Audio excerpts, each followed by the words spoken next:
Good evening, Tottenham fans. Welcome back to the Irish Hotspur with your boy, Big Dave, bringing you your weekly debate show with the two boys, Ben and Shawnee Boy here as well, joining us. So make sure you give the boys a subscribe to their channels. We are Tottenham TV and Spurs Talk Show as we go through. Their channels are in the title of the video. We've got a lot to discuss this evening.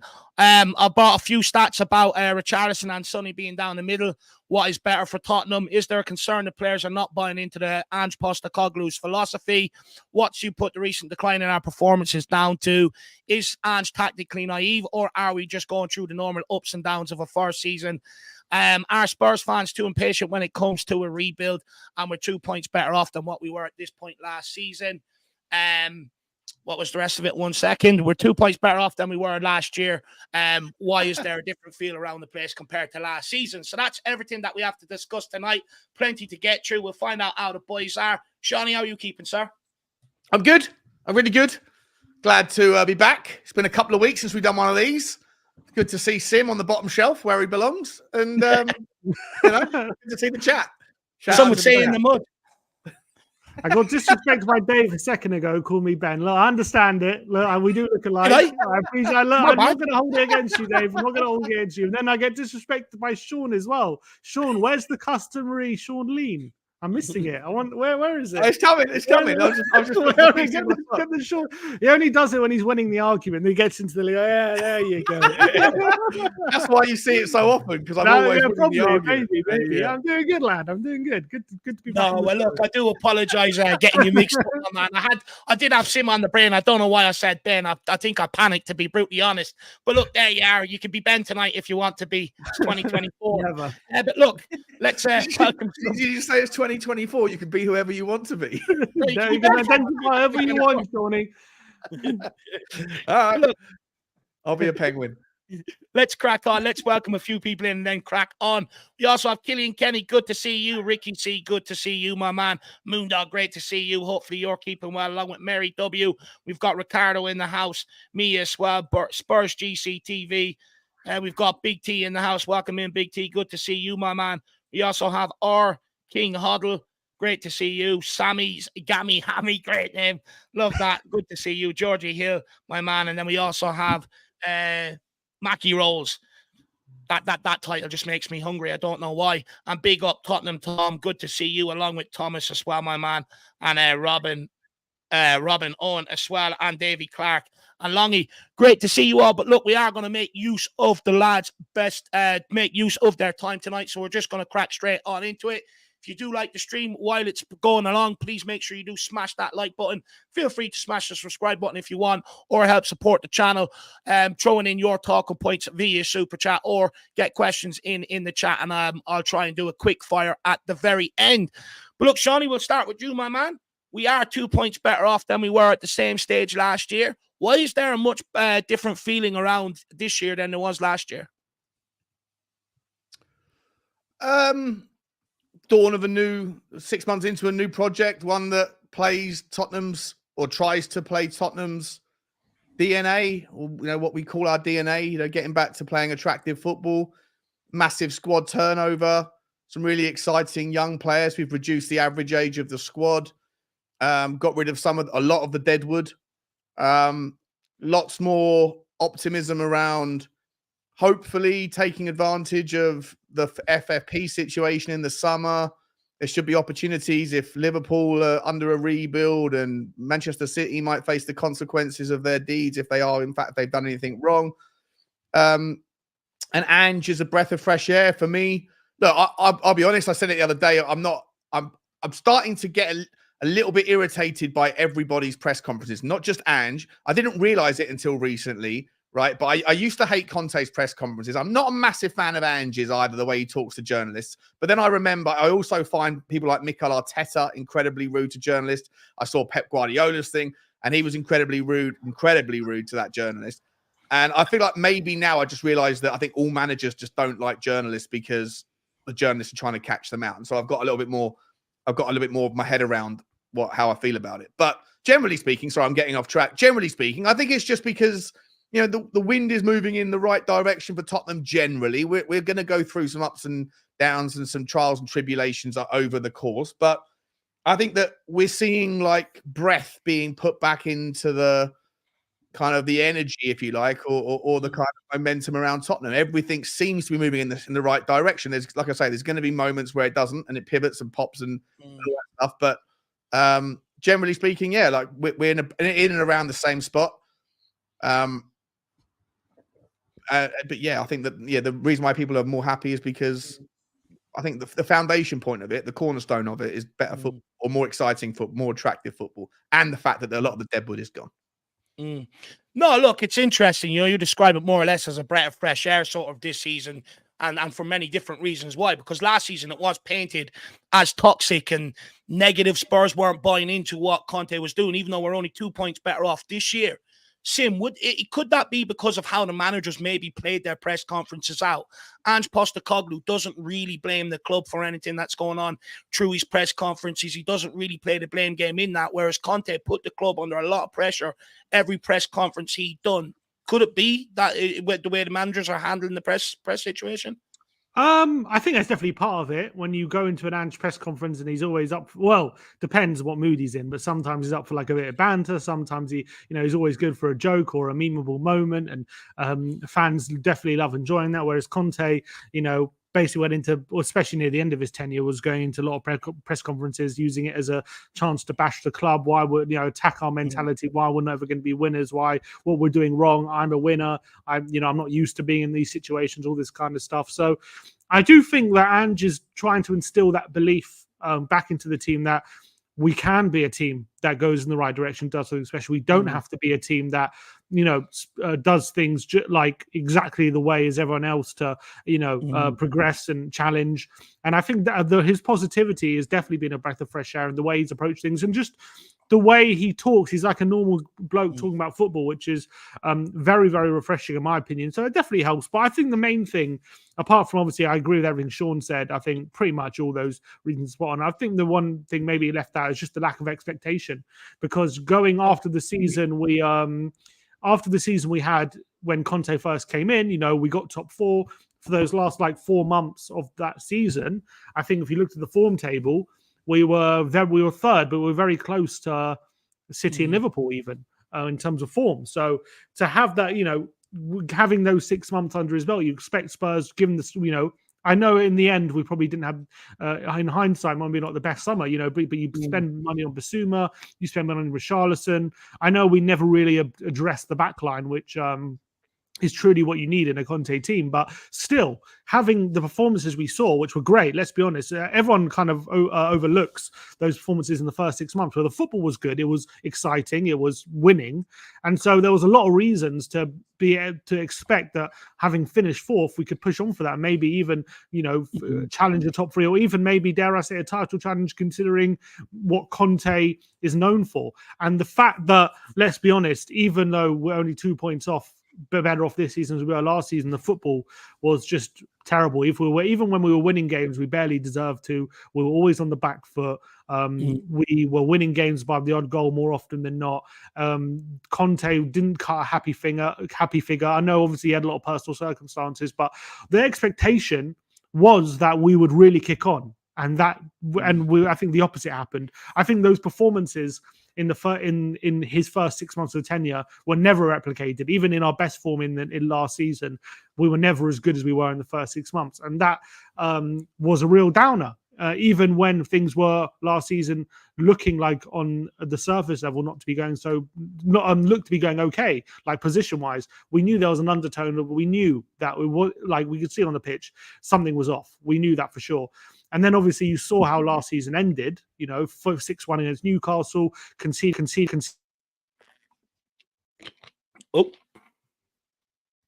I might go on muted. Yeah, last season, the back end of last season, it was an absolute disaster. Let's be honest. Week in, week out, we were shipping goals after Conte left, and we were just awful.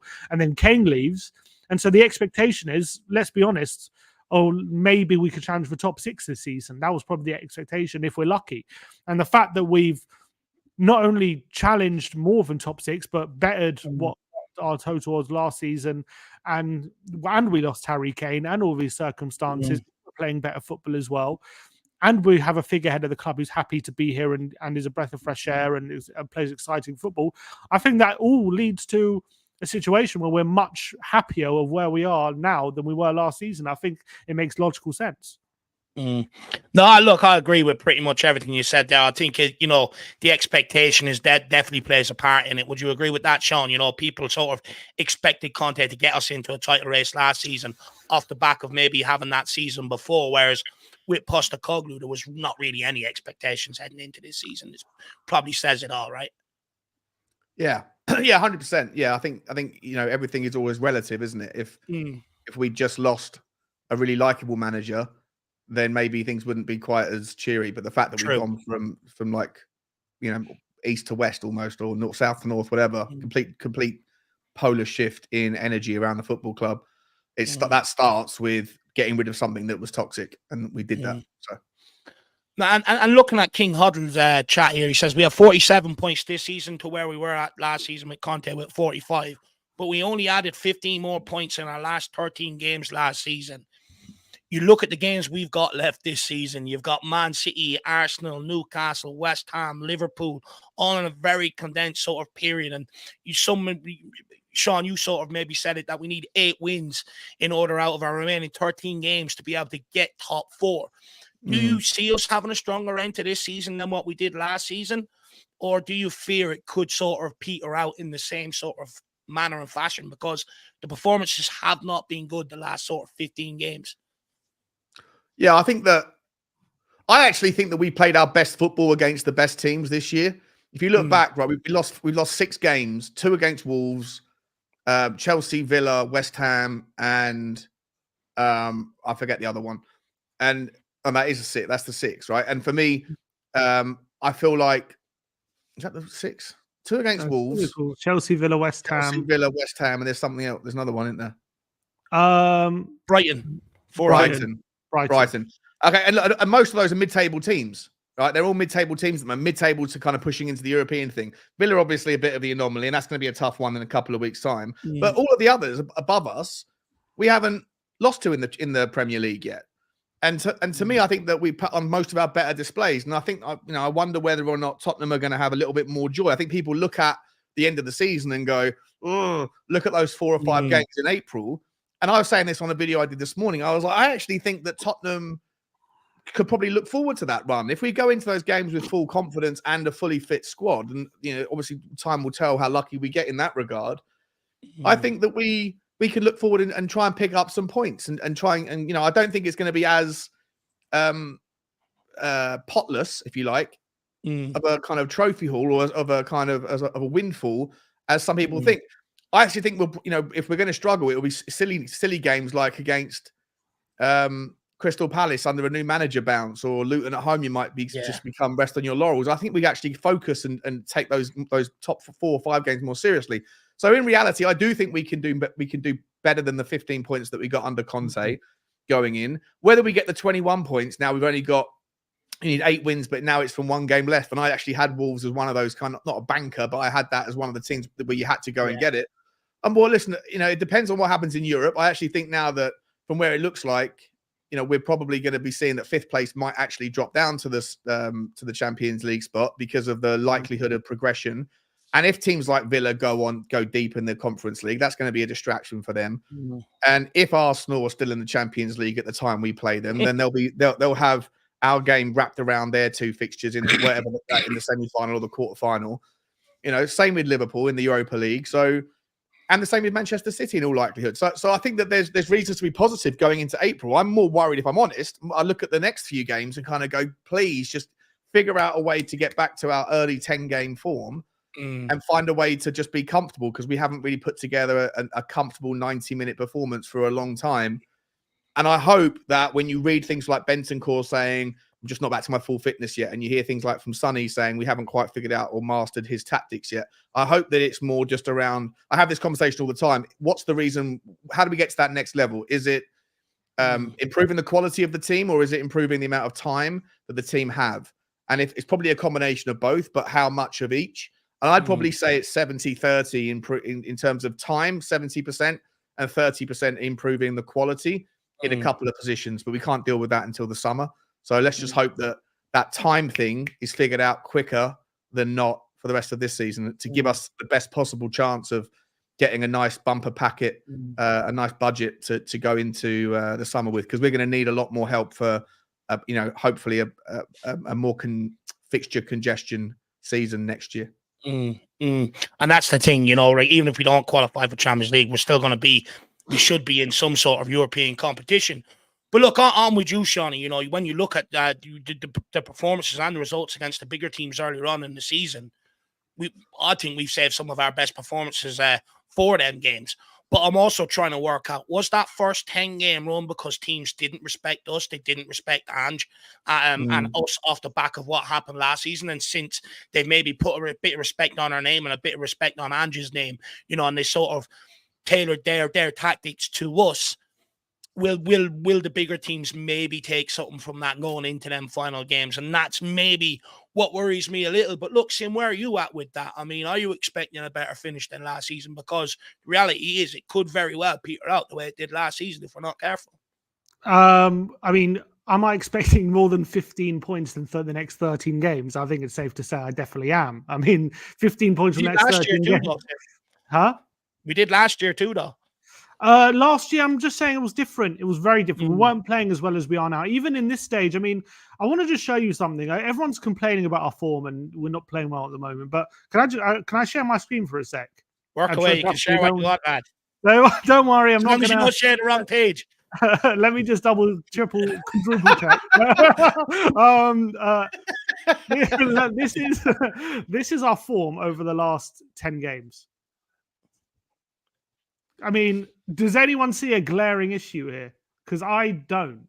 I think there's difference between like form in terms of results and form on the pitch. But I think my point is, in between the months of December to February, it was always going to be a difficult period for us because first of all, the injuries we picked up, obviously the amount of games we had to play in the December period, players going away to international breaks and all that kind of stuff. There's all these excuses why maybe our form or performance wise hasn't been at the level that it should be. But in terms of results, has Ange not been doing okay? Like, clearly he's been getting the results, hasn't he? Like, our form has been able to keep pace with the top four. We're third in the league in the last 10 games. So I don't see any reason to think that we're dropping off or to have a major panic or anything like that, in my opinion. Some maybe would push back, and I'm just taking the devil's advocate approach here, Shawnee. Taken from Shawnee's on his Tuesday show. But some would maybe push back and say we should be doing better than that period. In that period, we should be fresher going into that period and come out with more points than teams that have had a lot more games than what we did before heading into that period. So the devil's advocate to that is we should be getting more points than Liverpool and City over the last 10 games. Is that what we're saying? And if that's the expectation, then you're going to be... Huh? So it's the devil's advocate to the devil's advocate. Okay. A lot of devils around here today. I'm just too many. I've got two. I'm two on right now. For me, if that's your expectation in Ange's first season, that in a period where we're clearly struggling with a lot of different things, that we should be expected to get more points than Liverpool, Man City in that period, then I think the expectations are way too high and they're unrealistic. For me, I'm pretty happy with how we're going. Yes, I concede Wolves wasn't great. The performances against Everton and Brighton, there were periods in those games we were under the cosh and maybe the result could have been different. There's all these different factors. I completely agree.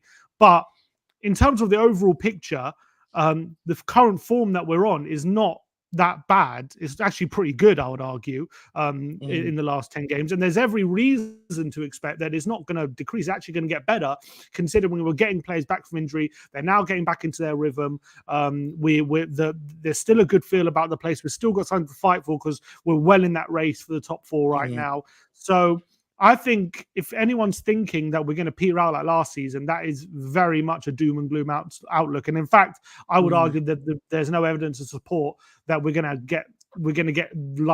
finish the season like last season. I think that would be very, very pessimistic. There's no reason to be that pessimistic right now.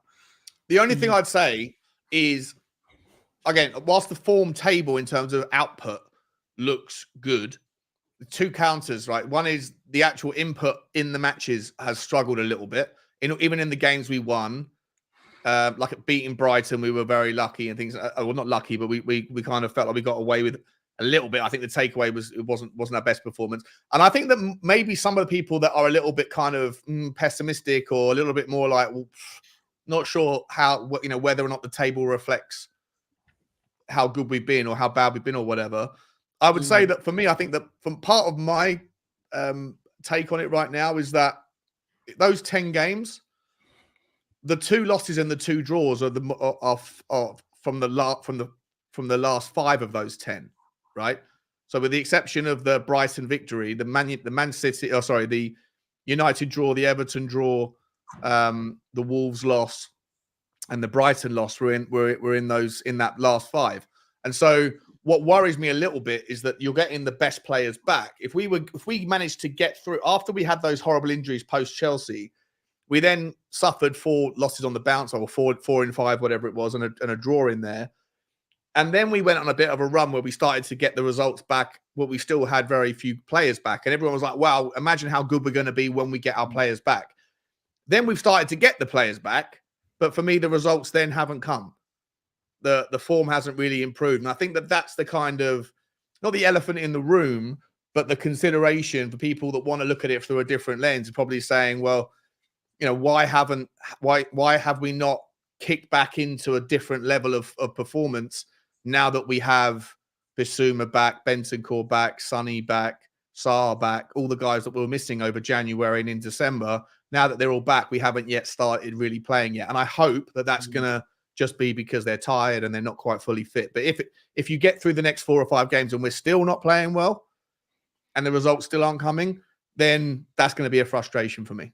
No, I understand that. And I think, look, I've aired that concern on my channel, the fact that when we've getting the players back, we don't seem to be getting better in the level of performance. And that is a bit of a concern, but I do think that's a minor concern considering all the factors you talked about. Just because they've come back from injury doesn't mean they're back to their best now just because they're back and available, you know what I mean? So it's always going to get a bit of time to get back in their rhythm. There's also a lot, as I was saying, there's still quite a few dynamics, especially in midfield, like with a lot of players who haven't quite played together yet with each other, and they're still getting to know each other because there's players that have been out of injury. It's been very stop-start chop, a lot of changes in the lineup. So I still think there's a lot of dynamics there. We're still trying to work out, and I think that we will get to a level where we're looking a lot better. I'm sure of it. I even think in a lot of these games, like everyone focuses on in these games, the moments where we're not good, where we're not in control, but we don't focus on the positive moments in these games, and we are in control, and we are creating chances, because we always tend to focus on the negative. Oh, we could have lost that game, but we also, there are some games where we could have won the game as well, and we didn't. And there was games, in that run where we lost 4 in a row after scoring first. There were definitely some of those games we should have won, but we don't focus on those. Those are like, oh well, we blame ourselves because we only have ourselves to blame because we didn't take our chances, those kind of things. So I think we have a tendency as a fan base, especially over the last few years, maybe it's because this Mourinho and Conte mentality has seeped into our mindset, where it's all about making no mistakes, making sure we're always at our best, making sure that we're not conceding chances, all that kind of thing. And when we see our team conceding chances, it's almost like, well, we're always focusing on that. But I do think we should be focusing a lot more on the positive of what this side brings. And I do think we are going to have a good end to the season. I'm not saying means we're going to win our next 5-6 games and whatever, but I 100% expect the level of performance to go up, and I think we're in a good spot. I think this 2-week break hopefully will help us a bit, in my opinion. Just allow these players a bit more time on the training pitch, allow them to regain even more match fitness as well. I think that's going to be crucial, and hopefully once we come back, I agree with Sean. If the next 3-4 games we're not seeing an improved level, that's a concern. I'm not going to deny that, but I'm sure it will be improved. Hope so. Look, hopefully it's like you were maybe alluding to earlier on, Sean, with a bit of time on the training ground to work on things and time with them being around each other and finding that rhythm and patterns again. Hopefully we will see a much improved Tottenham. Suppose all we can do is sort of sit here and wait and see. But for me, I worry when we come into this period, Newcastle, City, Arsenal, Liverpool, and you probably have the Chelsea game rearranged in between there somewhere. That's a lot of big games to be able to play back to back to back to back. So for me, I want to see a bit of a buffer if we can, before we head into this period. Big up Tony Rodriguez. Super chat here, boys. And I sort of have a question off the back of it from Al Ben. He says, can't get overthinking if not for the Chelsea game. I think many Spurs fans maybe think back to that night as where it sort of all unraveled and derailed. But guys, in order so this doesn't happen again, how do we stop one game derailing the season? Because, you know, other big clubs don't allow it to happen. But as soon as we sort of have one maybe massive hiccup in spectacular fashion, it always sort of seems to be the start of a tumultuous sort of period for Tottenham. How do we improve on this going forward? How do we stop getting two major injuries and a sending off in one game? I mean, it's not that. Like, you know, just it's happened in years gone by. You know, you go back to other seasons. You know, you can pinpoint where maybe we haven't got over the line in games when things are going well, and it's sort of, you know, derailed the season or stopped us from achieving something. You look at Man City, they take a loss or whatever on the chin and they roll out again, and they can put sort of periods of wins together off the back of that. Tottenham Hotspur never really seemed to be able to sort of regain, you know, their sort of form and stuff off the back of maybe one big game like this, you know, where things unravel. How do we stop that from happening in the future? I think that's a mentality thing for sure, in terms of letting results get to you and not like, you know, go again, not let it affect you. And I think that comes with time, and Ange needs time to build that his relationship with the squad where they have trust in each other and they don't stop believing in the way of playing and they all believe in what Ange is doing. But I would argue we haven't let it derail us. I think, yes, we're not in a title challenge, and that's where we were after the first 10 games, but doesn't mean we've derailed. I don't think the team has lost belief or they've lost heart or you know, real belief in the way we want to play. I think everyone's still got a smile on their face. Everyone believes we're going in the right direction. And where we are on the table is exactly, I would say, probably, you know, a lot of people would say maybe overachieving in terms of what we expected at the beginning of the season. Really in that battle, if we get into the top four, which is, in my opinion, there's a good possibility we can get in that top four, even though we're outside it now. But Villa have got European football coming. I think Man United are much more inconsistent than even we are. So I think looking at that, I wouldn't say we've let it affect us or it's derailed us. I think we've got, after that Chelsea game, we won a bad run of results, but I don't know if that was a mentality thing or it was just, you know, we lost a lot of important players who were very important in that run for us, and we were adjusting to not having them. And it took us a while, and we still played well in that run. It just we weren't getting the results. So I think the real mentality, that killer mentality, that has to come with time, and you have to allow Ange to build that. But in terms of not allowing one game to affect our season, I don't think I mean, it's affected our season in the sense that we picked up loads of injuries and we're no longer in a title race. But I don't think it's affected us in terms of our seasons now being derailed, because I think we're still on track.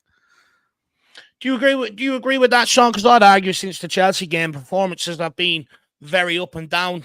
Results have been very up and down. Well, they have, but I think two things can be true. I think I think that the performances haven't been great, but obviously it's been massively impacted by, you know, the three biggest players in our squad going out injured. The only one that we could have missed in that Chelsea game. Imagine if Vicario had got one of those sweeper keeper tackles wrong, and he was sent off for 3 games. And we had to bring in Fraser Forster. I mean, it would have been even worse. It would have been like absolutely catastrophic. End of times, biblical stuff, you know. And I feel like we weathered the storm. It was a difficult. Did we weather it? I don't know. We lost 4 of the next 5. I think it did impact us, but I think it was meaningful, not so much from a mentality perspective. I don't think I saw the mentality of the team change. I think I just saw the quality change dramatically, and we walked into a tough run of fixtures straight after it.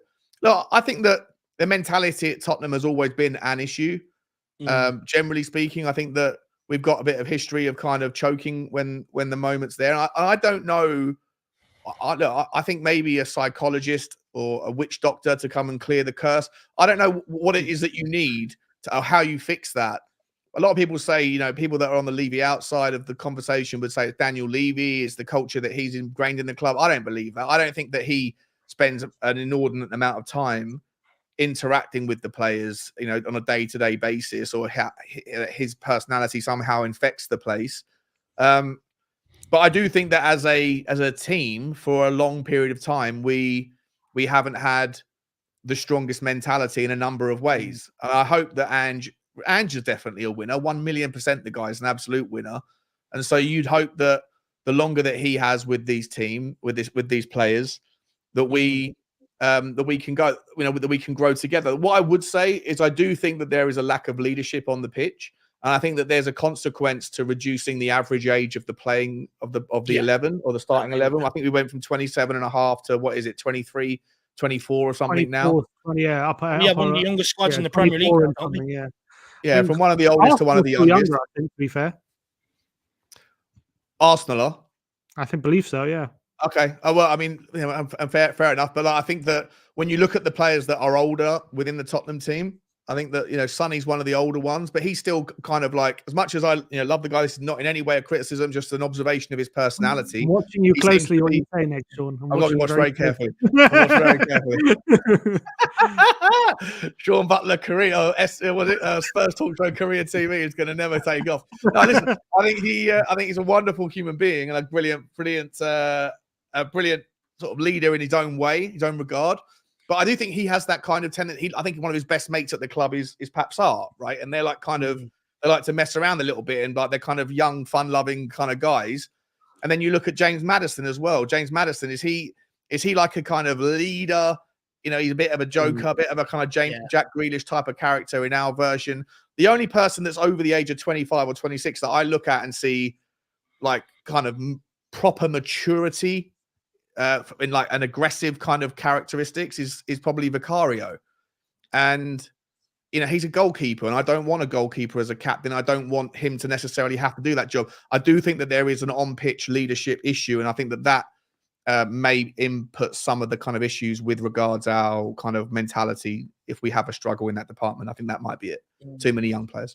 Do you know what? I definitely agree with that. I definitely think on the pitch sometimes you do need players, to sort of, be that voice, be that organizer, especially when things aren't going around, sort of galvanizing the team together and stuff like that. I think I agree with you that we've got a lot of players that lead by example, but we don't have that sort of experience on the pitch. And look, that probably make Tottenham would probably have to change their policy and not really wanting to sign players 30 or above then, if that's the case, if they sort of want to sort that out. Because you're losing, you've lost Perisic, right? He's gone. Looks like Højbjerg is going to go in the summer, and I think I've probably forgot him off the list. He's probably someone that's less fun, if you like, less kind of sort of playful, more kind of serious and stuff. So I look around and go, where's the serious side to the team in the team? Everyone seems to be fun. It's like it's a bunch of kids, bunch of mates having a good time. But where's that kind of serious edge to the team where if someone's not pulling their weight on the training ground, someone goes, "Oh, hey, what are you doing? Come on, we've got a big sharpen up, wake up here." Yeah.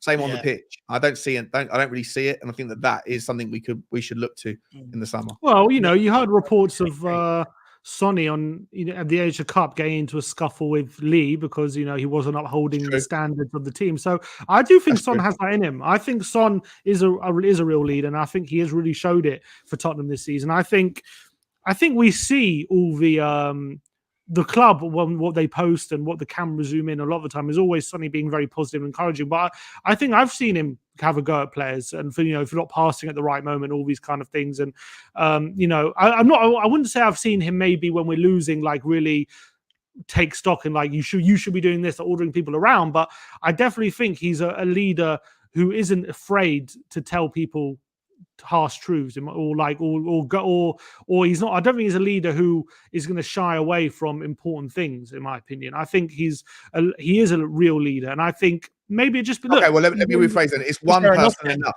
Is one player on the pitch enough?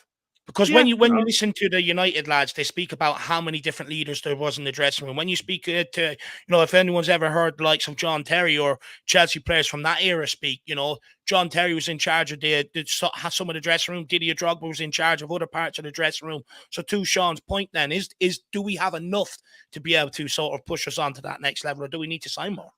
I don't know, but who are the leaders of Arsenal? Martin Odegaard, Rice, maybe. Who is it at City? Rodri. They're also quite. Who else is it at City? Who you would say there's a real leader who always shouts at everyone? He's been around for quite some time. But okay, you have De Bruyne and we have Son. But I don't know. I think with the new leadership group, first of all, they're only like new to the leadership kind of thing, in a sense.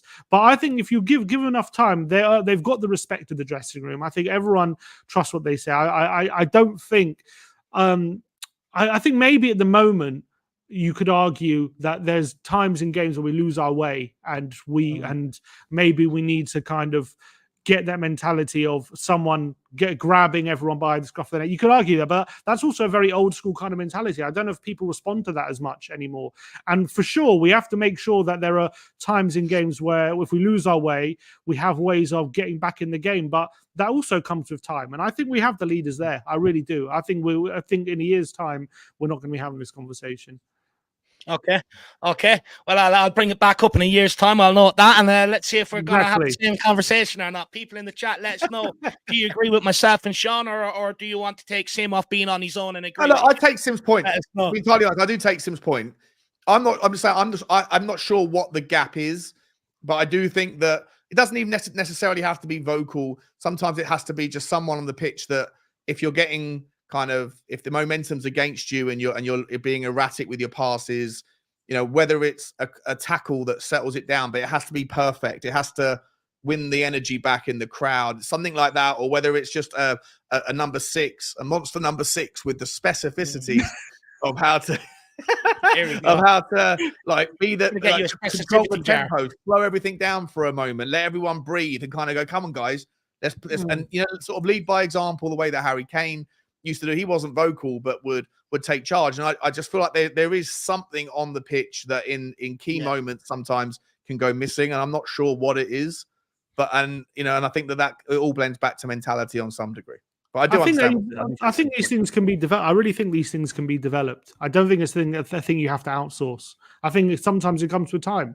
And these guys have never been captains before. I mean, Son's been used to being a captain, and I think he's a good leader. But like in terms of Maddison and Romero, they're quite new to these leadership positions within the team, and I think they're working it out. But I think they made a good start. I don't think that there's a problem. Okay. Well, people, let us know in the chat what your opinions are. Do Tottenham have enough leaders in the team? And Ben, appreciate the super chat kicking off that discussion, my man. Big yourself. I feel like Sims won. I think Sims put together a stronger argument. I'm going to take my arm down. I think you can join Sim. I'm going to stay on my own. The retreat. I definitely don't think we've got enough leaders. You look last season, leadership was a massive problem over the last few years. That's why you constantly chop and change your manager. You look at this season, I'd argue if we had better, stronger leaders, you wouldn't see as many ups and downs since that Chelsea game. You'd have players pulling it together and getting performances and stuff. I do think we need more leaders in that regard. But guys, I do want to move on. And this is a great tweet here from the Spurs feed, or the Tottenham feed, if anyone follows them on Twitter. First 2 seasons in their current job, Arteta finished 8th and 8th. Klopp finished 8th and 4th. Postecoglou 8 months in. He's in 5th with 13 games to go and still has all of next season. But every time we have sort of lost the game this season, and I suppose it's part and parcel with the job, but I do feel like there's been a massive overreaction after the Fulham game in the Carabao Cup, after the Chelsea game, and recently after the Wolves game, where, Andrew's management and tactics have sort of been questions at various points throughout the season. I want to know if you guys are Spurs fans too impatient when it comes to giving any manager time to rebuild our fortunes on the pitch. I mean, just quickly, I'm certainly someone who's very emotional after games, and which is good. So am I. And I certainly, when I do my especially if I'm at the game, I feel like I feel like I'm even saying it now. Like I'm kind of saying, like, look, I'm keeping my one eye on the 10,000 foot view about where we're at, what we're doing, all those stats you just pointed out there. I'm very much on board with it all. But after the game, all that stuff gets put to one side, and you just need to analyze the game in isolation. And then you go into it, and then there's lots to critique and lots to pull apart, especially if the performance wasn't spectacular like it hasn't been of late. Then you end up spending the majority of your time coming across like you're critical of Ange Ball, of the system, of the guy, of the manager, of the whole thing. But in reality, you're just you're emotional, you're wound up, you're energized or whatever by what you've seen, and you've got a lot of takes. But generally speaking, I find myself going out and doing a walk with Bugsy the next day, and I'm a lot more kind of understanding of, like, even after the Wolves game, I realized I watched the game back and I didn't think it was anywhere near as bad. It wasn't, not saying it didn't get into the good territory, but after the game, I was like, that's just not good enough. It was absolutely terrible on all fronts, blah, blah, blah, blah, blah, blah, blah. And I went home and watched it. And the next day I came out and was like, actually, yeah, it wasn't great, but there's this, that, and the other, which are also positive, things. And you have to bear all the stuff in mind that we've already spoken about on this show. So I think that the Tottenham fans, if I'm a representative of some section of the Tottenham fans, then I think it's just like emotional outbursts a lot of the time. When you're zooming in on the kind of in isolation or looking it through a lens. But I think sometimes you have to pull yourself back a little bit and look at and go, well, look, obviously we're fifth, fourth in the league, whatever. We have got all these new things that we're all a cocktail of new ingredients. We're trying to find the right recipe for the meal here. And I think you have to remember, they have to remind yourself of where we're at rather than just being solely focused on the performance, because there's those variables are meaningful as to why you're not putting out a 90-minute display which is consistently perfect or consistently on point. There's all of these new things, people are trying to figure it out. It's not a perfect science, it's an art form. And I think that the fact that we're so new and wet behind the ears in so many departments probably goes some way to explain why there's so many incomplete parts of our football at the moment. And I think Tottenham fans are probably guilty of being a little bit overreactionary. It's understandable, but I think that's what I'm trying to remind myself always, to kind of think of the bigger picture when I'm about to lose my shit. No, look, I hear what you're saying. And you know what? For me, after games, look, I'm as emotional, as you would be, Sean. And I think, look, that's okay, but I see a lot of it sort of after that, then trending on, for a week, couple of weeks after it sometimes. So I think sometimes it gets a bit much. Straight after Wolves game, I've seen a lot of people questioning Ange, a lot of, Ange out starting, and it's how really? You saw Ange out? Yeah, look, there was some in my chat. I've seen it on some on social media and stuff like that. So, wow. It's how the end of other managers have come about. Seeing where you are with it, do you sort of agree with Shawnee there? Or do you think Spurs fans have a right to sort of, question everything that goes on at this club, considering how starved we are of trophies? I think in general, the fan base this season have been fairly patient with how things are going and bad form and seeing the level of performances in the football we've been playing. I think there has been a certain level of patience, but definitely there's also a certain level, section of the fan base that have completely lost patience, and they want to win a trophy. And every season that we don't win a trophy, it's a failure. And obviously being out the FA Cup, being out the Carabao Cup, and we're not in Europe this season, we're basically relying on a miracle or something extremely special to happen this season to get a trophy. And with each defeat, that's obviously going to make that 0.1% of the thing special make it go even less, and that's going to cause frustration to the fans that are desperate for us to win silverware as quickly as possible. And I do think with every defeat, you see people say, because I think some people are frustrated that maybe if Ange would have done things in a different way, maybe we could have got a different result in the short term, and maybe that would have led to more points and a better place in the table, and maybe we could still be in the race for something really special come the end of the season. But in the end of the day, we are 7 months into Ange's tenure. He's building this team in his image. He is playing the way he is playing with his philosophy and his way of playing, because he knows in the long run, if we can perfect this, that is going to be the best way of winning. And he's not going to start chopping and changing it just for some short-term results. And then come next season, we're going to be in a difficult spot because we still haven't perfected our way of playing. There's still going to be some players who maybe perform better because we changed the way we're playing, and then maybe we're now not going to be sure whether we sell them or not. Maybe the club are going to be more reluctant to sell certain players because they've performed well in a changed system, rather than actually just drilling in how we want to play and then weeding out who isn't right for this way of playing. But 100% with each, there's some in the fan base who, after every defeat, is a complete disaster, and they can't see any positives, and they have run out of patience, and they hopefully look, a lot of them need to get a grip. I understand it. 23 years of the ownership, 16 years of that trophy. It is, look, well, the club are asking a lot at this stage to go for another rebuild and be even more patient. I'm willing to go for it as a fan of the club, of following for 30 years. And having seen a lot, I just love watching my team getting back to playing the football they're playing. I'm willing to see where it goes and be patient. But if I said in 2008, we're not going to win another trophy for 16 years, and you're going to have to then be even more patient after that, then you can understand a lot of fans have just completely lost any sort of patience to wait for success. But is that entitlement? Is that unrealistic expectations? Is it deluded to expect us to just start winning trophies straight away with every manager? And I would argue yes. And if that's what you're expecting, then you're setting yourself up for disappointment. So I'm for sure, I'm here for the journey. I'm here for the process. I'm loving every minute. I'm looking forward to every Spurs game right now because I love the way we're playing. But there are some fans where if we don't win, then they're going to complain, and that's just the reality of going so long without a trophy. And look, for me, this is only for the Ange out people. I do think you need to show a bit of patience. Rome wasn't built in a day, is what they say, isn't it? That's the famous old expression.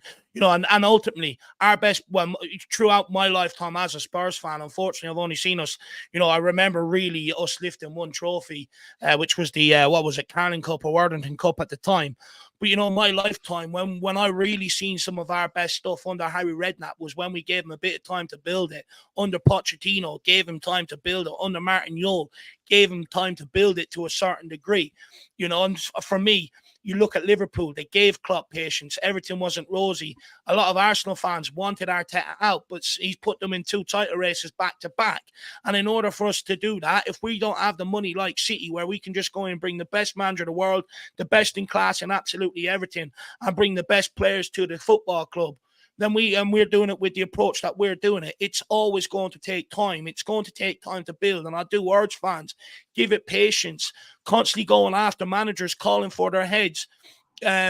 It's not the solution for Tottenham Hotspur. Every manager that comes in here is working with the resemblance of 5, 6, different sort of managers and different players that they've wanted to. At some point, we have to give a manager a chance to give his squad, and then hopefully from there, you'll see a lot more consistency from Tottenham Hotspur rather than the ups and the downs that we are seeing over the last few years. And that's only to the Ange out people.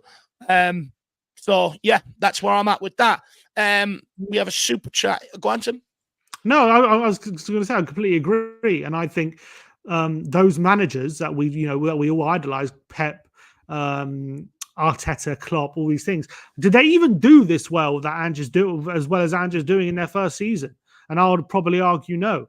Arteta, in his second season, not his first, his second season, he went on a run losing 8 games in a row. 8 games in a row. In Pep's first season, they finished 4th, and they had results like losing away at Everton 4-0. This in Klopp's second season, not first season, his second season. I'm going to read some of the results he had in that season: 2-0 away loss to Burnley, a 4-3 away loss to Bournemouth, a 3-2 home loss to Swansea, a 2-0 away loss to Hull, a 3-1 away loss to Leicester, a 2-1 home loss to Crystal Palace. That's his second season, not first season. And he finished 4th and still had the fans on side and happy with the way we're playing. So any fans who think that just that they're not happy with where we are at this stage of the process, you've got completely unrealistic expectations. I'm sorry to break it to you. Fair enough. Sim smashing dreams there. So if anyone's dreams are broken, I'm creating dreams, not smashing dreams. Just quickly before we get to talk about super chat, Chappie, and this is what I don't want to get confused. No one is sitting here, defending that and saying that's good enough. By all means, it isn't, and we all want trophies. But all I'm saying is, in order to get there now, what's the end result if we keep chopping and changing managers every year? We haven't had a full manager in the dugout since Pochettino. Relegate, teams down the bottom half the table do that, and they end up paying the price for it eventually. We can't keep doing that. At some point, my argument is we have to give a manager time and build it. and you know, that whatever your thoughts are on the ownership and stuff like that, that's no problem. You can have them, but still within that, we still have to give the right manager a chance to build it, you know, over a bit of time is what I would say on that, my man. But no one is definitely not sitting here saying that's good enough whatsoever. But Levy out and the management are two complete different things. The manager has to be given time by the fan base as well as the club. Talking Ball says, love from Talking Ball. We appreciate the support. Big up. I don't know whether that's Jose or Colin or Ash even. You know, I'm not sure who that is, but really do appreciate the support, guys, in that regard. Rob Wallace has gifted out 3 Irish Hotspur memberships to Mr. Mead, Adam Phillip, and Stay Humble as well. So, guys, make sure you thank Rob Wallace in the chat there as well. And Rob, from New Zealand, my man, how are you keeping? How's life over there, my man? Please do let me know, sir. And then we also have Stay Humble, Bugsy Malone in, Richarlison out. I don't think Sean would disagree with that, would you, Shawnee? Look, if I have to swap Bugsy Malone for Richarlison, I don't know. Richarlison, taking him for a walk every day would probably be a little bit weird, you know. But Bugsy's got better ball control for sure. Absolutely, not even in question. Big up, Stay Humble. Really appreciate the support, my man. And Rob Wallace, you're an absolute legend. Really do appreciate that. Let me know in the chat how you're keeping in New Zealand. But look, more talking points to get to, so let's keep cracking on. Shawnee, I'll start with you on this one. Since the defeat to Wolves, the questions of Ange being tactically naive are starting to sort of resurface. We're 5th in the Premier League off the back of losing our best player in the summer. He had to completely reinvigorate the style of play, integrate a lot of new signings in a tumultuous period for the club. Is Ange really as tactically naive as some would maybe question? Or are we just witnessing the normal ups and downs of a first season under a manager? Oh, look, there's a reason why the guys, you know, been a manager at the highest level in whichever league for whatever it is, 30 odd years. He knows more about tactics than anyone. And so, you know, for people like myself or whatever, or anyone who would be sat at home saying they know better, I think that's a little bit silly. But at the same time, you know, like, I can understand why people see the vulnerabilities in the system, and when they play out and you're punished, I understand why people go, well, you're asking for trouble playing the way you do, and you need a little bit of a change. Or if by extension from that, if they were to say things like, well, Ange doesn't consider the opposition, he's just going to play his way. Is there, and if that is true, that there's no analysis or very little analysis or very little practice or preparation for the different teams and the different vulnerabilities that you can exploit when you're, depending on who you're playing, then obviously that is a bit of a concern, because there'll be opportunities that you're not taking advantage of if you're not practicing or prepping or doing any of that stuff for the opposition. But I don't believe for a second that is what happens. I'm absolutely certain that they do watch tape for the opposition, that they do prepare, but that the overarching emphasis is to, when we have the ball, we figure out a way to play our system. But unfortunately, you can't have 13 players on the pitch. And if you want to be able to get, you know, the most of the players forward and create those opportunities, then you're going to have those vulnerabilities. And I think that it's going to take time for these players to be able to, like, none of the players on this pitch have played Ange ball or anything like it before. Not like maybe one or two of them have played in systems where there is one player that inverts or whatever else, but none of them have really played a system where you're kind of almost going at 2-3-5 at times. And it's going to take time for these guys to learn how to play together and how to play the system. I don't necessarily think it's tactically naive, but I can understand why people would think that it's not always necessary to go at 100 miles an hour. And given the fact that he hasn't done it at the Premier League level, at the highest level, I can understand why people would have that question mark. If it was Pep Guardiola that was doing it at Tottenham now, you'd say he's done it before, he knows what he's doing. But because, you know, Ange has gone up through the stages and it's worked everywhere else he's gone. But there's a lot of other sports, and I know Johnny always uses the analogy of, you know, a boxer that just fights his own fight and doesn't prepare for a southpaw versus an orthodox boxer. I would use the analogy of people that do UFC fighting, who come up, who start off in their local towns and just the brawlers, and they bury everybody. At some point, you go to that next level, And there's a guy the other side of the ring who knows how to fend a brawler and eventually just, outfight them. And the question mark is whether or not Ange is capable, if his tactics work at the highest level when you're playing against the best players and the highest standards. I personally, I don't know the answer, but I can't wait to find out. Like back to Sim's point, I love the football. I love the fact that you're getting your monies, you're getting value for money every time you go to see Tottenham. You're getting 100 minutes. You never leave early because you know there's always going to be a late goal or late chances.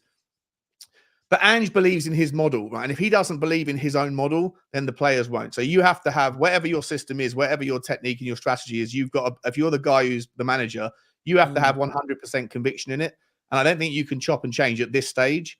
I think maybe you can add in some kind of fluctuations or some kind of variables or whatever as you go along. I think Ange even alluded to it in the past when we were 10 games in, just before the Chelsea game. He said, we're ahead of schedule, so I can throw in a few more skills now that the players can utilize. Then obviously the wheels fell off because of a bunch of different reasons, and maybe all that stuff's been put on ice. But for now, I think the bigger picture is it's more important for the players to believe in the system, to learn the system, and to go through the process of making the mistakes, and they'll figure it out hopefully before the end of the season, so that we can have a great run in for next season.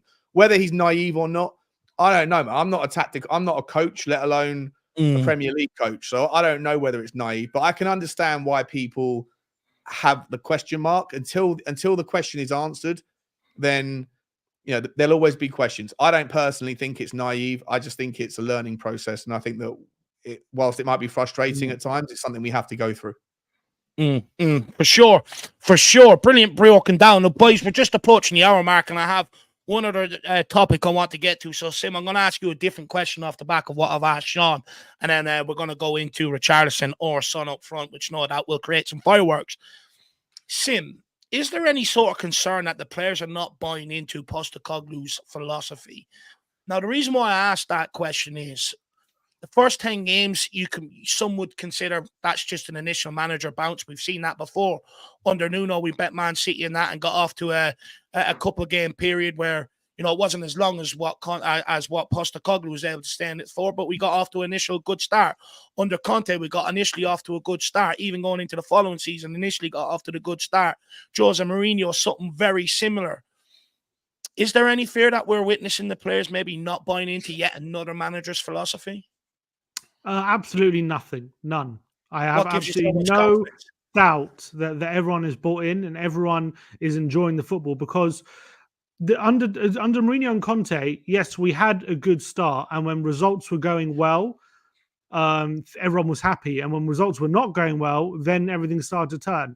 That I don't, in terms of the mood and the players' happiness and the body language on the pitch, and that all started to change when things started to turn. I haven't seen that from these players at all in any way, shape, or form. I think everyone is still very much buying into what Ange Postecoglou tries to play, and not just that. I think the way we play is what the players want. I think you can see in the type of players we've got a very attacking team in terms of a lot of the amount of attacking players we have. The centre backs that we have, in terms of Romero, he loves to be on the front foot. He loves to be proactive with his defending and get ahead of players and look for opportunities to win the ball rather than waiting for to win the ball and waiting for mistakes. He pounces on things. Van der Ven likes to be high up the pitch. He can use his speed. I don't think he wants to be sitting in a low block and being pragmatic. I think Pedro Porro loves the way he can use his passing ability to play out of the press. I think Udogie loves the way that he can charge forward with his physicality and charge through the pitch and get forward and play in those roles. I've got no doubt in my mind that these players are really enjoying and really want to play the way that Ange Postecoglou wants. Yes, the results can be mixed and we're still ironing out a few different things, but there's absolutely zero doubt in my mind that they're still playing for Ange and want to play his way of football. And I think the comparing Jose's tenure and Conte's tenure, also you got to remember what you're talking about, especially for Jose's tenure, that good form started, after about a year he was in charge, and it was good, and then it all fell off. But it fell off because we were, especially for Jose, we were playing good stuff, and then like Jose was just drumming in that we need to be a lot more solid. We need to be a lot more pragmatic. We need to make sure we're protecting these leads. And it embedded this culture of fear of when we took the lead, we always used to sit back and just basically wait to concede. And the players were not happy with it. And I think in terms of Conte, there was a lot of obviously different factors in terms of, his relationship with the players and whatever. But I also think he was a very rigid system. It was very much a system of every single little thing was planned out. He didn't give the players any sort of freedom whatsoever in that system, and that's not what a lot of the players wanted to do. They wanted to be a bit more expressive. They wanted to be able to think for themselves on the pitch, which is definitely what Ange encourages. I'm not saying Conte's system is inherently flawed because of what it is. I'm just saying the players that we had weren't suited to what he wanted. Now, I'm just not seeing that in what we see from the club at the moment. It seems like a very much a family feel. Everyone seems to be very, very happy. Everyone seems to be fighting for each other. And yeah, I mean, you could argue, it fell off with those managers, and is it falling off now? I just don't see that personally. I would argue very strongly against that. No, look, I completely agree with that. For me, I think, some of the squad players we got just cannot play that way. And I think, once you keep improving that over the windows, I do agree with you. A lot of what you hear coming out of the players, the people around the club, if you listen to some of the podcasts that they're putting out and stuff like that, everyone speaks about how good it is, how everyone's really enjoying it. And then back to what Shawnee was saying off the previous question before that as well. Look, I don't think Ange is sort of tactically naive at all. I think tactically, if he was tactically naive, he wouldn't have had us. He wouldn't have us in fifth position right now with some of the level of the quality of the managers that are in the Premier League. But I do think there are maybe some of that adaptations to his system that he might need to change. Maybe realizing that the quality of the teams hitting him on the counter in other leagues in at the level maybe the Premier League is at, and maybe some little tweaks and adaptations within that. And I just think it's sort of, we're finding out the right formula, and hopefully going into next season we'll have the right formula, the right way of playing, and we should go on and sort of put a lot more points on the board. I do think it's just to what Dermot's saying here. Ange will get it right. I love the way he plays. You give managers time, you will get it right. I trust Ange and trust the way he's doing things. Come on, you Spurs. And look, as well, I'm fully behind Ange. I really like Ange Postecoglou. I do enjoy the style of football. I enjoy being in possession, although sometimes, or of late, it has borne me to sleep. With the amount of passes we are doing, and I'd argue we're not creating an awful lot of great chances and stuff like that. I do think, this is just the first season where, you find out the answers, and then you go into next season, hopefully looking to compete on all four fronts. But Darmo fully behind Ange with you, my man, on that one. Now, guys, down to the last talking point of the evening, and we'll let you guys go and watch whatever European football it is or whatever you want to do. And maybe Sim, you're playing FIFA, or Shawnee, you're on FIFA, maybe, who knows? But guys, in all competitions, with Richarlison starting the game at striker, Spurs have 9 wins, 4 draws, and 2 losses in 15 matches played with Richarlison as striker. With Sonny starting as striker, Spurs have 6 wins, 2 draws, and 4 losses in 12 matches played. With this record in mind, are Spurs really that much worse with Richarlison as striker and Sonny on the left wing, as a lot of discussion coming out of the Wolves game seems to be? That Richarlison needs to return back up front. Tottenham are a lot more potent, a lot more better without him, or with him up front. But when you look at points on the board, it's clear to see that they're better with Richarlison up front. They put more points on the board. So where are we at with it, guys? Shawnee, we'll start with you, my man. Who do you want to see up front going forward? And take your preconceived as Richarlison when we sign him completely out of it, and go with what you've seen off this season, Shawnee. Look, what I would say is, I think it depends, horses for courses. I think it depends on who you're playing against and how they set up. I think that, Sonny in the 9 is no good in relatively no good in the low block, against the low block. I think he's better on the left, in my opinion. Richarlison is better in that scenario. In games where you're playing against, like in the April fixtures, I think you put Sonny up in the 9 and you actually drop Richarlison and bring on Timo Werner or someone with pace to get in down the left alongside another pace merchant on the right. But look, Richarlison's form, obviously with his output, has been very, very good over the last 10 games. That said, I genuinely think if you put, I think, I saw a stat saying that, 9 out of his 10 goals or whatever have come with 1 or 2 touch shots, right? And I'm like, there's a reason why, is that if he touches the ball more than twice, he gives it away. Like, he's not very good. He's not a good footballer. His first touch is awful, generally speaking. If he has to control it, it's awful. I know he can put it away. I just think if you were to put a different striker, a better striker in that role that can play a bit more. I'm not talking about a Harry Kane who comes deep and plays the creation, just like a traditional 9 like Richarlison, but someone who's just a bit of a better footballer and more composed.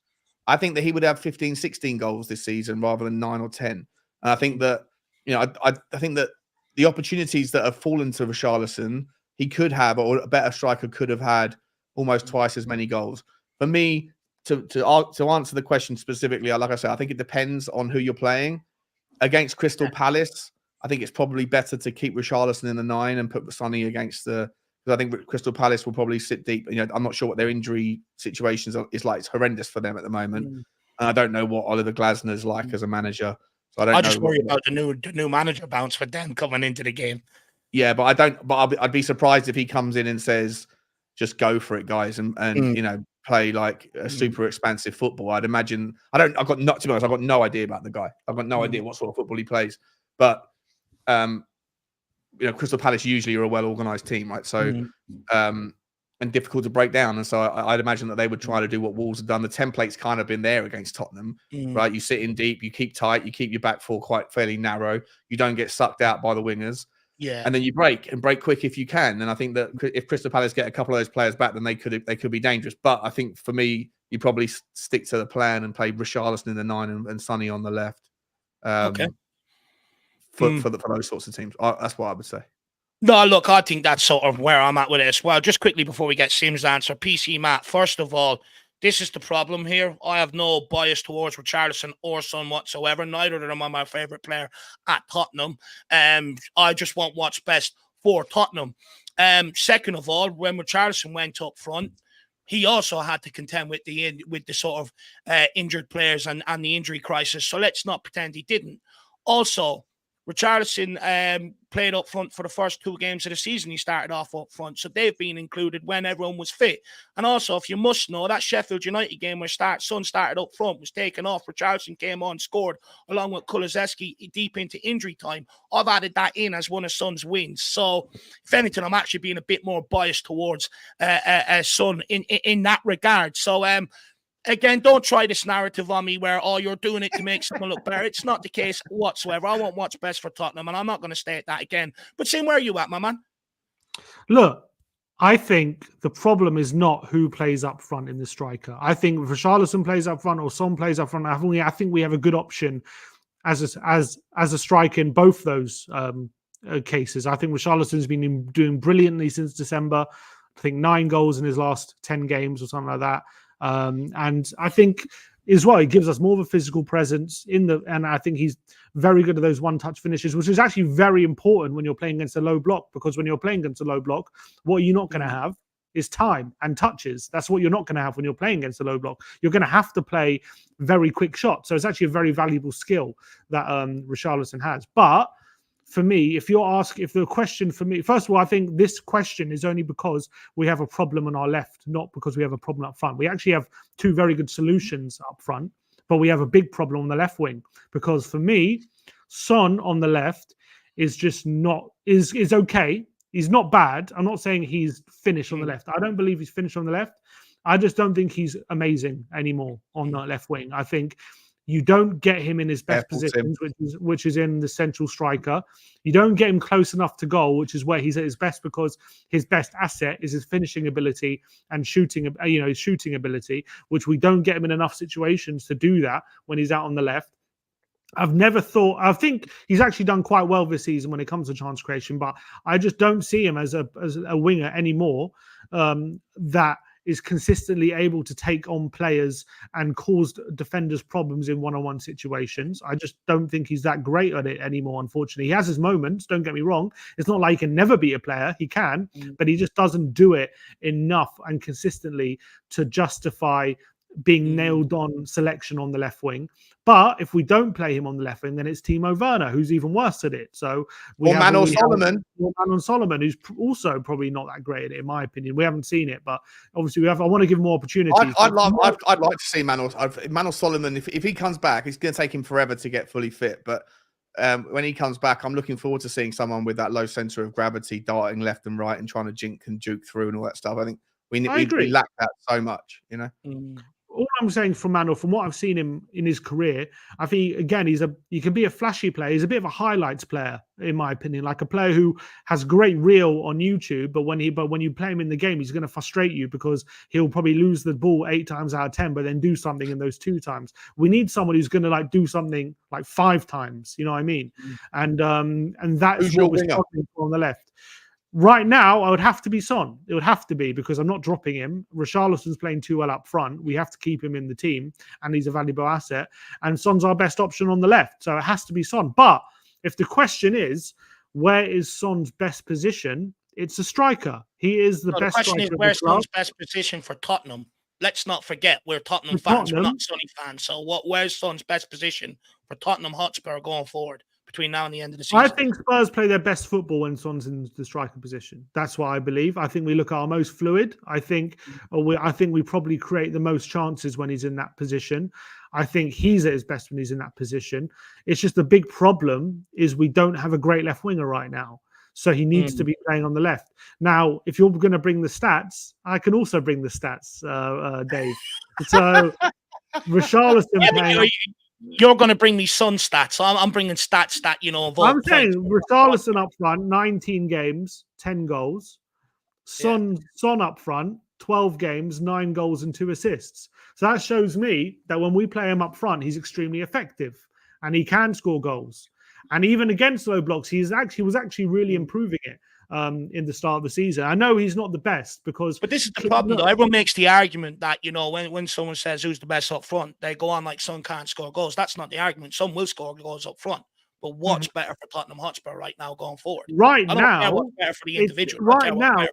I think in the long term, it's Son. Right now, it's Richarlison because he's in great form and we don't have a left winger. If we had a really... Let's say we had Neto on our team right now. Let's say Neto was a Tottenham player as of tomorrow.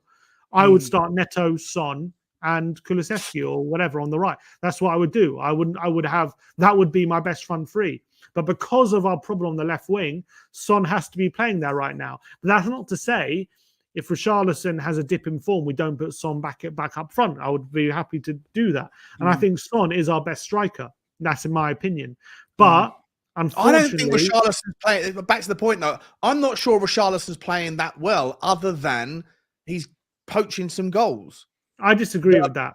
That are largely put on a plate to him. I thought he did well with them in Everton. He played well against Everton when he got the two absolute bangers. But other than that, I don't think he doesn't join up the play too much. I know he makes the sacrificial lamb runs and tries to create space and things, but it's never really utilized by the team.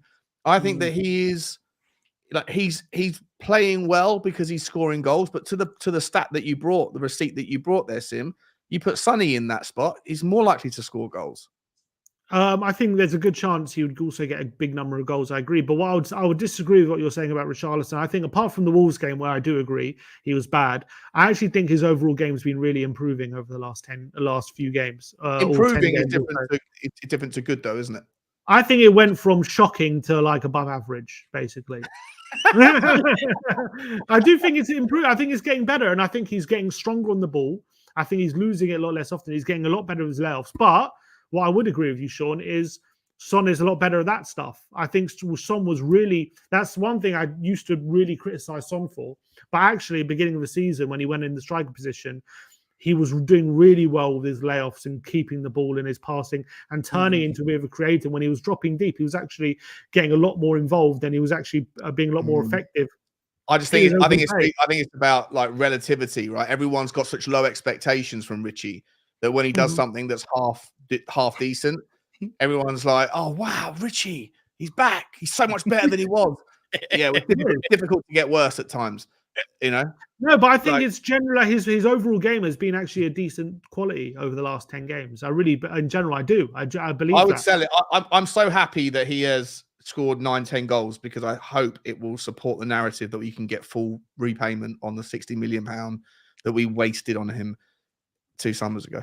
We haven't wasted anything, Shawnee. If we get top 4, it's not been wasted, is it? It's not been wasted. I think we could do so much better. I think we could do so much better if Saudi Arabia or something. Listen, I'm delighted he's got over his injury problems. I'm delighted he's got over his mental, or he's getting over his issues with his psychology or whatever. I just don't think that he is a good enough player to take us. You know, would he get into any of the other top 6 teams? I don't think so. Arsenal. No, he wouldn't. He would. He's better than Havertz in the number 9. Havertz isn't on the number 9 though, is he? Let's be honest. Arsenal wouldn't want him. You ask any Arsenal fan, would you sign Richarlison for 40 million? He starts over Jesus for Brazil, and Jesus has got 3 goals or something this season. I'm sure they would rather 10. Listen, I don't think he's not desirable for. I'm getting the lean back on here because I'm comfortable with this. Get that lean off, mate. Richarlison does not get into any of the top 6 teams. None of them would buy him if they was on offer. If he was on offer, I just don't think he's good maybe enough. Now, but at the end of the season, if you're looking at the back and he's got 18 Premier League goals, maybe that's a different answer. Again, though, but how many of those goals? The 2 against Everton were world-class finishes. They really were. Apart from that, the vast majority of them were put on an absolute plate by Brennan Johnson put, was it 2 or 3 of them on a plate for him? But those are not make the same argument for Son, though. Those were not easy. Sorry, the Everton and Bournemouth goals, they were not easy finishes. That was skill. I'm saying Everton were fantastic goals. They were brilliant goals. They really were. Okay. No, I'm saying no, not that one. I'm saying the ones where Brennan Johnson set him up. Those weren't tap-ins. Those were good finishes. Where Brennan had to play those first-time crosses and he had to go across the front man and get a touch on it and have enough power and accuracy to get beyond the keeper. That wasn't easy. Yeah, look, there have been a few tap-ins, but look, sometimes you have to be in the right place at the right time. That's a skill in itself. Ask Gabriel Jesus. He's never there. Or he doesn't finish them when he is there.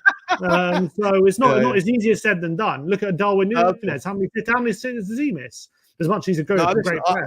You can like the Could you not make the same argument for some of Sonny's goals that they were put on a plate? Look at some of the balls Porro's played. Son is a world-class finisher. Nothing to do with that. I'm not slighting against Sonny at all. But people are saying some of Richarlison's opportunities were put on a plate, but so were Sonny. It's not like Sonny's been beating 3 or 4 people and putting it in the back of the net every goal he scored. Let's be brutally honest. Sonny's proven it over 10 years. Richarlison, the way same as Richarlison. Apart from the Liverpool goal, apart from the Liverpool goal, which was a tap-in, I can't think of any Sonny goal which was like an easy goal. I can't think of any. They've all been like, okay, there was Liverpool, and there was that one against Everton, which he got a rebound. Apart from that, they've all been really good finishes, like really top level. So I would push back on that. I'm not a fan of Richarlison, the fan of the person. I think I'm really glad that he's putting his problems behind him. Well, hopefully, and he's delivering something. Finally, we're getting some juice from the squeeze. But if there was a decent offer that came in the summer, I would absolutely bite your hand off for it if it meant that Tottenham could go again and find someone who's a better all-round footballer, who can be a little bit more clever, a little bit tricky, a little bit less volatile, and a little bit less confidence-based. He is such a confidence player. Like, he's playing well right now because his confidence is finally here, but for the 18 months, his confidence, if you sub him off after the 60th minute, his shoulders slump. Those sorts of things are a frustration, for me. And let me ask you this, Sean. Is there a target that he needs to hit for your mind to change? Or is it made up, whatever he does, he can score 3 hat-tricks a game for the next 13 games and it wouldn't change? Depends how he plays. Depends how he plays. So if he hits 20 goals, there's you still wouldn't. If he hits 20 goals, I think he's had a decent. I think he's had a decent last 10 games. First half of the season and all of last season, he was the player that I've always thought him to be. And this is not me disliking. I've never rated him. Not when he was at Watford. Not when he was at Everton. And when we signed him, Sim, we were in the WhatsApp groups. I was like, please don't let this happen. I'm just not a fan of the player. I don't think he's good enough as a footballer.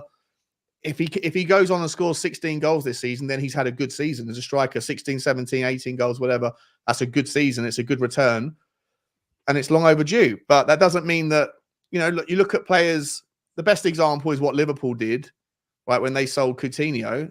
He had a brilliant season. He was peak value, and Liverpool saw the value and took the opportunity to move on. Even if Richarlison goes and gets 20 goals, I'm not convinced that is going to be something that you will see next year. He's never done it before in the Premier League, and I don't think he'll do it necessarily again. So if there's a big offer that comes in that gives you £60 million back in this particular market, I think you can go and reuse the £60 million and get someone that's a better fit for the system and a better player all round, and someone that I will jump on board that train. But every time he scores a goal, I love being slightly mudded. I love it. Look, if he's going to be scoring goals at this rate, I'm happy to keep him on. I think he's actually. It was also considering as well that ability. I think he's one of the best pressing forwards in the league in terms of like tackles, interceptions, data-wise, and obviously you can see it with the eye test as well. He's one of the best pressing forwards, and that's a big element for Ange as well in terms of how he wants his forwards to play. So if he keeps this kind of scoring run when he is playing, and he's obviously offers those intangibles off the ball, and he can slightly improve his overall game in terms of his touch and passing a bit more as well, I am happy to keep him on. I do think those things need improving, but I actually think he's a really good striker for the system. I actually think he works well, and he's getting better and better. So I hope his form continues. Obviously, if his form goes back to what it was, then yeah, he probably needs to go. But if he can keep building on what he's been doing in the last 10 games, I'm really happy with him. Look, for me, I think you need a second striker in here to compete with him. And whether that's you go in the summer and buy wingers and move Son up front and have, the different options for different games, use Son against high line, use Richarlison against low block teams, I'm okay with that. Or whether we go and buy a striker, keep Son out wide and bring in a couple more wingers. Anyway, for me, Dave, let me ask you this. If you had, let's say we have a budget of 80 million to spend on one player, you can either buy a winger or a striker. What do you do? Jeez, 80 million if I could. Or 100 million. You can buy any player, 100 million. I go and get Kane back. You get Kane, you sign a striker and you don't sign a winger. You can't sign a winger. You can only sign one or the other. Oh, yeah. I'd go and get Kane back. The Kane and Sonny partnership will carry you back to the top of the table. No problem at all. I think you're mad if you think that a striker would be more valuable than a winger right now for us.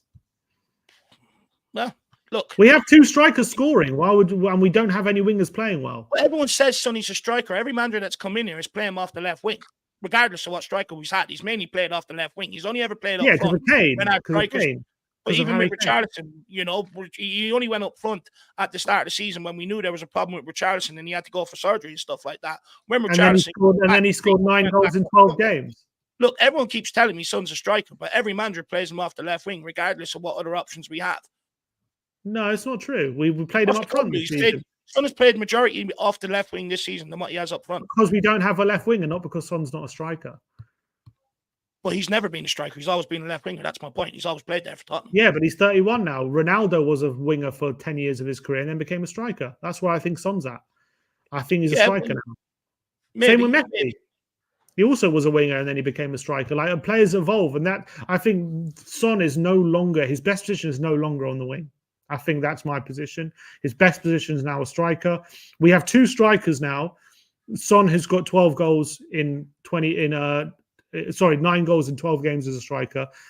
Richarlison has now got 9 goals in his last 10 games as a striker. We have two strikers scoring goals like consistently, and we have 4 wingers basically stinking the place out every game. So if you also ask yourself, that front line of Kulu, Kane and Son, would they get more goals than what they did in a Jose system and a Conte system and stuff like that in an Ange system? Of course they would. Yeah. You wouldn't have a problem. Yes, but Pedro Neto would improve us more than Harry Kane. Let's talk about Pedro Neto. £80 million for a player that has scored 11 goals in 5 seasons in the Premier League and 19 assists. We don't need him to score. Okay, he's got 30 GA in 5 years, and they want £80 million for the guy. Okay, we don't need to. We shouldn't spend 80 million on him because of his injury history. But I'm sorry, if you've seen him play, and you don't think he's exactly what we need. He's a wonderful player, but I'm not giving up the entire summer's budget on a player that can't stay fit for more than 4 months a season, because you know what will happen? He'll come in, he'll do well for 2 games, he'll do his hamstring, and then we're back to square one. All right, it doesn't have to be Neto. I'm just saying a winger of Neto's quality. Like which who? could Like be Rafinha? Neto. No, No, like Nico Williams. Nico Maybe Williams. Nico Williams, something like that. Like someone who's just really good at creating chances on the wing. And Neto is that. And who's really good at beating his man and is quick. We have strikers who can put the ball in the net. Son is the best finisher in the game. Well, if we go and get that winger, let's say we go and get a Neto or a Rafinha or whoever, and then you go, okay, well, it's Kulusevski, Neto, and Sonny up top. Does Richarlison then go back to sulking mode, the incredible sulk, when he gets put on the bench again? That's not my problem. I don't know. Hopefully not. But that's what you need. But you need to keep him happy. But we're in Europe. We'll be in Europe. There'll be games. Right now, this season's been a bit different. No Europe. There's been less games to go around. But next season, it wouldn't be like that. There'll be rotation. And I'm sure there'll be more than enough games for Richarlison. You can foresee a time if Sonny's fit where Sonny just stays on the bench. If Sonny's fit for certain games, especially at his age, yeah, he'll need a rest. For sure. You have to manage him a bit. He doesn't have to play every minute of every game. Who was the last manager that ever rested /dropped /rotated Sonny? Who was the last manager who had Son at 32 years earlier on in the season? He was taking them off early. Yeah, he'll do it. At 31, you have to manage him. You have to be smart and manage him. Yeah, I haven't seen any evidence to think that you'll see the captain of the football club starting on the bench to keep a Richarlison happy. And if you do play Sonny for 60 minutes and then take him off and give Richarlison 30 minutes, which is the way I would see the management of the two, I think you then get a sulky Richarlison again, who's not getting his minutes, whose head drops, whose confidence goes, and then you go back to the same old Richarlison that you saw last season where you couldn't hit a barn door. So therefore, I don't think that's the right solution. I think there'll be more than enough minutes to go around. You can't. Son can't play every minute of every game, especially at his age, and especially with if we're in Europe again, which we hope to be, especially with all those games. There'll be enough games. They'll be fine. I don't think that'll be a problem. I think Sonny will be our number one, and Richie's got to show why he's better than Son. If he can't show it, I don't like. He can't show it because he isn't. I agree. I don't think he's. Sell him then. We agree. Huh? I'll get back to the league. What striker is good enough to potentially replace Son and also going to be happy playing second fiddle to him? No one's going to be happy. Yeah. So what happens to Alejo Veliz next year then? Huh? What happens to Alejo Veliz? I don't know. Maybe another loan deal, or depends how he does in Seville.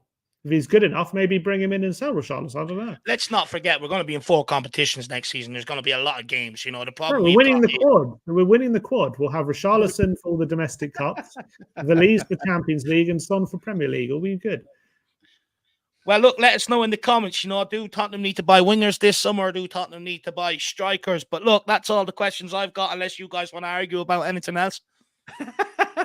I just think it's going to stop leaning. That's all I'm saying. I think I let Sim have. I conceded the first debate to Sim, but the last 2 or 3, I think I've got the lean in place. I think Sim's had a mare there on the last one. I agree with you. Why? Where did I have a mare? I think Son's best position is up front. I'm only messing with you, Sim. I'm only messing with you. But look, Sim, what's coming up on We Are Tottenham TV, my man? We've got some unpopular opinions coming tomorrow, which maybe I'll have to get on Twitter after this. Yeah, exactly. So you have to get on and get your opinions in. Obviously, there's no game this week, which is a bit annoying, but obviously we're back at it for Palace next week. So yeah, lot to look forward to. Brilliant. Well, guys, make sure you do get on Twitter and get in all your own popular opinions. You Richie fans out there, put in that Richie needs to play a striker from now on. But guys, I'm putting We Are Tottenham TV's link. I feel embarrassed to do this because I'm pretty sure all 300 of you are subscribed. But if there is one, please get over and check them out. I've put that link in there now for We Are Tottenham TV. So get over there if there is 1 or 2 of you. And then also I feel embarrassed to put this one in because, again, everyone knows who he is. But Sean, there's always one. Can you change it to Sean Butler TV? Just do the rebrand. No. It's a different second channel. No. Second channel. Yeah. There's a brilliant video on there. Yeah, if you guys wouldn't mind trying to get a second channel going where it's all about football finance and things like the corporate side of football, business side of football, that sort of stuff. Sean Butler TV did a video, put a lot of effort into it, and it's got about like 6 views or something. It's about the Brazilian resurgence. Talking about it's on 631, lad. Yeah, I know. I was just joking, but anyway, if you're interested in the business side of football, that sort of thing, then was there a Brazilian resurgence of what? Multi-club, the Brazilian league, the Serie A, was on its knees until 2021, and then a rule change that changed the ability to own Brazilian teams has kind of seen this resurgence. And there's this guy called John Textor who owns Crystal Palace and a few other teams.